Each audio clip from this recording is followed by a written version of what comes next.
BSc 3 semester 6 environmental geology.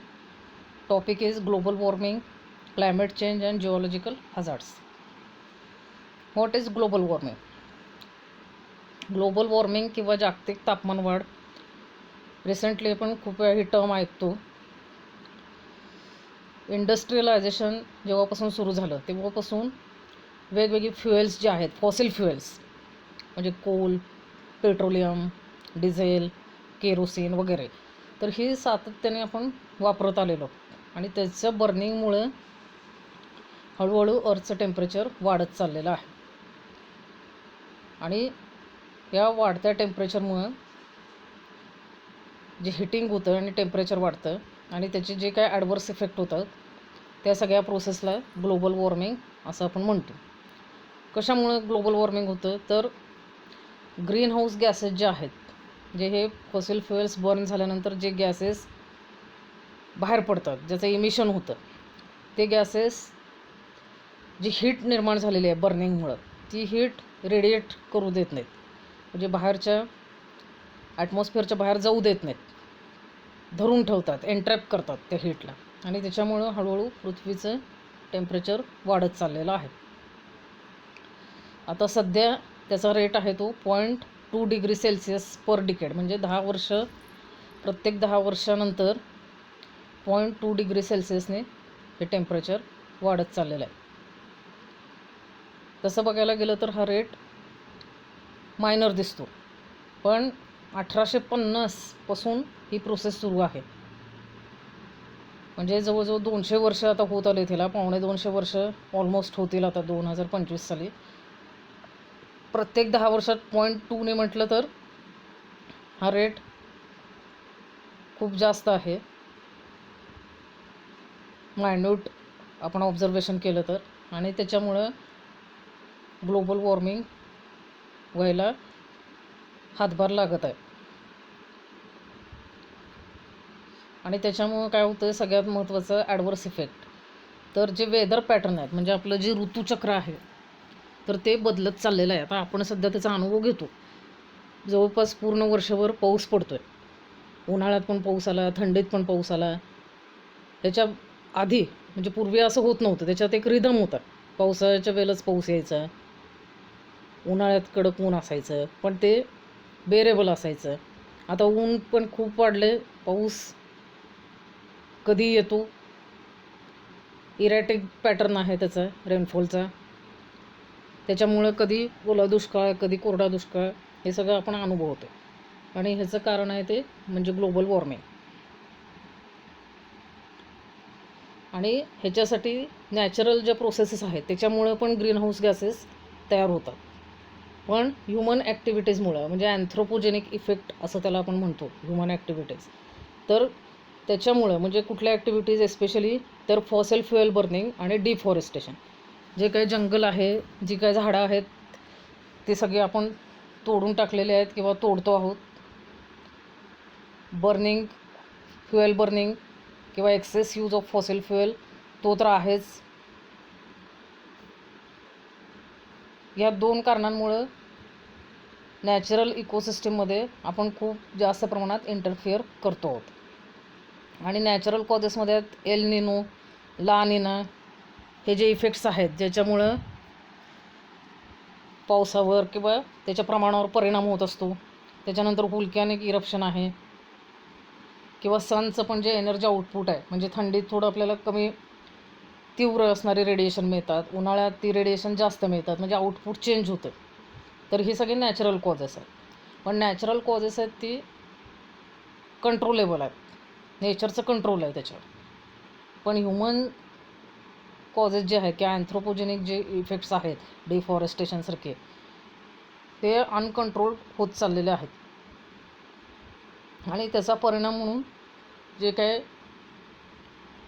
Ice sheets आहेत ते melt होऊन एकतर पूर येण्याचा धोका आहे, किंवा ॲव्हलांच होऊन पण तोच इफेक्ट होतो. ॲव्हलांच म्हणजे जे आईस शीट्स आहेत किंवा हिमकडे आहेत ते कोसळतात, त्याला स्नो ॲव्हलांचेस म्हणतात.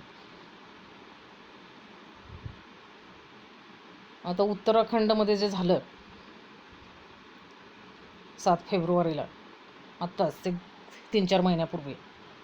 त्याच्या मागे पण ग्लोबल वॉर्मिंग नक्कीच कारणीभूत आहे.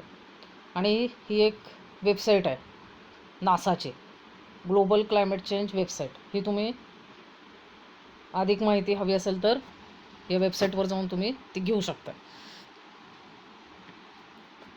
आता जिओलॉजिकल हजार्ड्स हे ग्लोबल वॉर्मिंग झालं. ग्लोबल वॉर्मिंगमुळे क्लायमेट चेंज होत चाललं आहे. जो रिदम आहे सीझन्समधला तो नाहीसा होत चालला आहे. त्यामध्ये इरेग्युलरिटी येत चालली आहे. आता त्याच्यामुळं आणि इतर नॅचरल कॉजेसमुळं जे काय हजार्ड्स होतात त्याला आपण म्हणतो जिओलॉजिकल हजार्ड्स. जिओलॉजिकल हजार्ड म्हणजे a kind of adverse geological condition which causes damage to life and property. म्हणजे नॉर्मल कंडिशन नाही आहे, जिओलॉजिकल कंडिशनच आहे, पण ॲबनॉर्मल आहे. म्हणजे पाऊस पडला आणि इतका पडला की पूर आला. जोपर्यंत तो नॉर्मल आहे तोपर्यंत सगळ्या जिओलॉजिकल कंडिशन्स नॉर्मल आहेत, पण एकदा एक्सेस झाला की त्याचं ट्रान्सफॉर्मेशन हजार्डमध्ये होतं. त्याला आपण म्हणतो जिओलॉजिकल हजार्ड. आता पहिला आहे अर्थक्वेक. अर्थक्वेक म्हणजेच काय होतं, व्हायब्रेट होते जमीन. The vibrations induced in the earth's crust due to sudden release of energy. Earth crust म्हणजे अपर सरफेसमध्ये आपल्याला ती व्हायब्रेशन्स जाणवतात. आणि ज्या डिफॉर्मेशन ॲक्टिव्हिटीज किंवा टेक्टोनिक ॲक्टिव्हिटीज होत असतात त्या होत असताना त्याचा मॅग्निट्यूड जर जास्त असेल तर जास्त प्रमाणात एनर्जी रिलीज होते आणि अशी व्हायब्रेशन्स निर्माण होतात आणि त्याला आपण भूकंप असं म्हणतो. आता जिथं अर्थक्वेक ओरिजिनेट होतो किंवा त्याचा जो केंद्रबिंदू असतो त्याला आपण म्हणतो फोकस.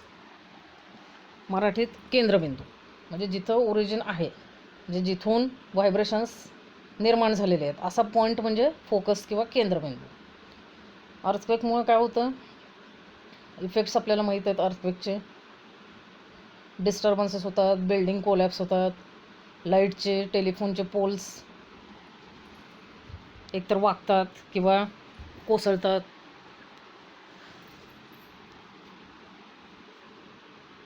जर जास्त प्रमाणात डॅमेज झालं असेल तर प्रॉपर्टीचं आणि काही वेळेला लाईफचं सुद्धा डॅमेज होतं, म्हणजे खूप नुकसान होतं. जैविक आणि वित्तहानी होते. सी शोअरला जर झाला असेल, तिथून जर जवळ असेल फोकस सी शोअरपासून, तर सुनामीज निर्माण होतात.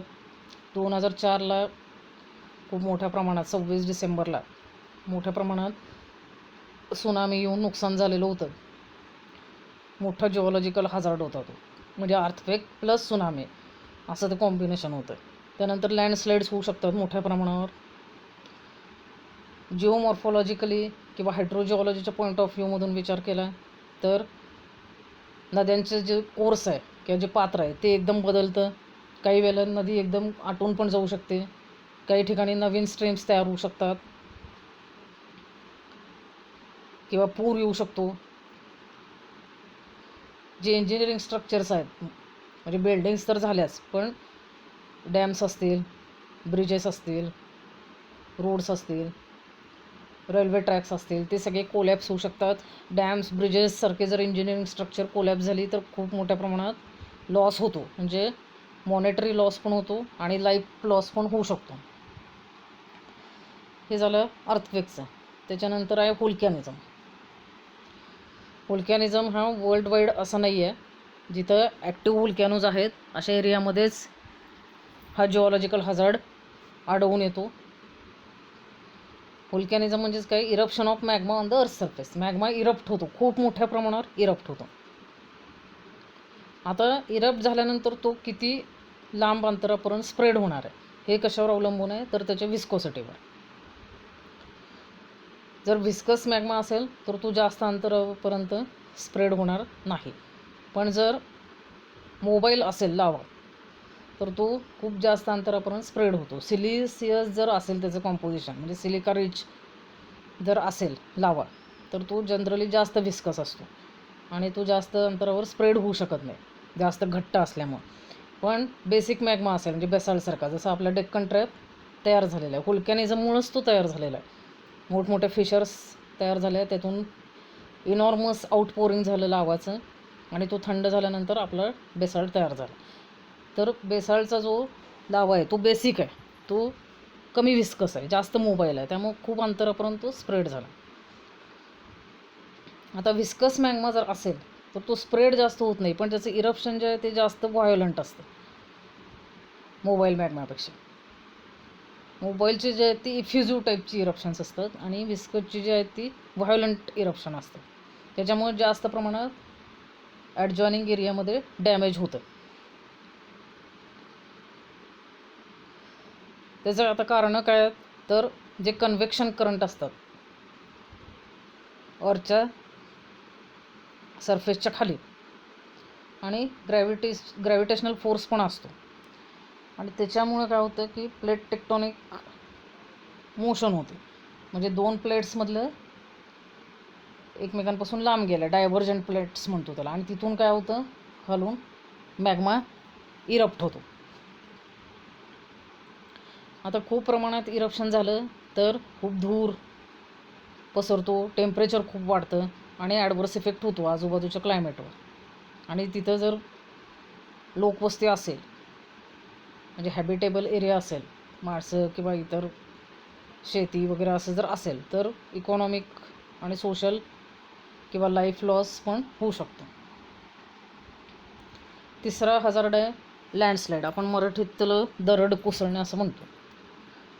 तर लूज जे मटेरियल आहे एखाद्या हिलवरचं किंवा माउंटनवरचं, म्हणजे रॉक्स असतील, मोठे रॉक्स असतील किंवा डेब्रिज म्हणजे त्याचे तुकडे असतील किंवा माती असेल, लूज सॉईल, तर त्याची डाऊन स्लोप मुवमेंट होते, म्हणजे उताराच्या दिशेने ते खाली येतात. या डाऊन स्लोप मुवमेंटलाच आपण लँडस्लाईड असं म्हणतो. आता ग्रॅव्हिटीमुळं काय होतं, आणि स्लोप जास्तच आहे, स्टीप स्लोप म्हणजे खूप तीव्र उतार आहे, आणि ग्रॅव्हिटी तर आहेच तिथं, म्हणजे ग्रॅव्हिटेशनल पूल जो आहे तो ॲक्टिव्ह आहे, आणि त्याच्यामुळे काय होतं, खूप स्पीडमध्ये हे मटेरियल खाली येतं. आणि अर्थक्वेक झाला किंवा खूप पाऊस पडला, हेवी रेनफॉल, किंवा फ्रॅक्चर्समध्ये रॉकमध्ये जे काही क्रॅक्स असतात किंवा फ्रॅक्चर्स असतात त्याच्यामध्ये जे पाणी साठलेलं असतं त्याचं जर प्रेशर वाढलं त्या पाण्याचं तर तो रॉक ब्रेक होतो आणि लँडस्लाईड होऊ शकते. किंवा खूप मोठ्या प्रमाणावर इरोजन झालं तर लूज मटेरियल जास्त प्रमाणात तयार होतं आणि ते loose material easily down slope movement होऊन खाली येऊ शकतं. किंवा व्होल्कॅनिक इरप्शन झालं तर ब्लास्ट होतो त्याच्यामुळं पण, किंवा आर्टिफिशियल ब्लास्टिंग असेल तर त्याच्यामुळं पण लँडस्लाईड होऊ शकतं. आता जास्त प्रमाणात होण्याची कारणं काय आहेत, तर परत ह्युमन ॲक्टिव्हिटीज, म्हणजे interference of human in nature. Deforestation म्हणजे झाडंच नाही आहेत, झाडांची मुळं जी असतात ती माती धरून ठेवतात. झाडंच नसतील तर बेअर हिलटॉप्स असतील, म्हणजे उघडे पुडके डोंगर असतील तर इझिली तिथलं सॉईल वाहून जाऊ शकतो. त्याच्यानंतर कन्स्ट्रक्शन केलेलं असतं हिल स्लोपवर, उत्तराखंडमध्ये तेच झालेलं होतं. किंवा ब्लास्टिंग जे आहे त्या ब्लास्टिंगमुळे पण लँडस्लाईड होऊ शकतात. फॉल्स म्हणजे rock falls, rock slides, rock flows are different types of landslide. म्हणजे हे मुवमेंट जर वेगवेगळे असतात, काहीमध्ये ट्रान्झिशनल मुवमेंट, काहीमध्ये रोटेशनल मुवमेंट, त्याच्यानुसार त्याचे टाईप्स केलेले आहेत, फॉल्स, स्लाईड्स, फ्लोज वगैरे. आता लँडस्लाईडमुळं पण खूप एक्सटेन्सिव्ह डॅमेज होऊ शकतं. म्हणजे इन्फ्रास्ट्रक्चर जे आहे तर ते डॅमेज होऊ शकतं. लँड एखादी आहे किंवा शेतात जर झालं किंवा कल्टिवेटेड लँडवर जर झालं तर त्याचं डॅमेज होऊ शकतं. नॅचरल रिसोर्सेस जे आहेत त्यांच्यामध्ये डॅमेज होऊ शकतं. फ्लड येऊ शकतो खूप मोठ्या प्रमाणात झालं तर. हे सगळे त्याचे इफेक्ट्स आहेत. तर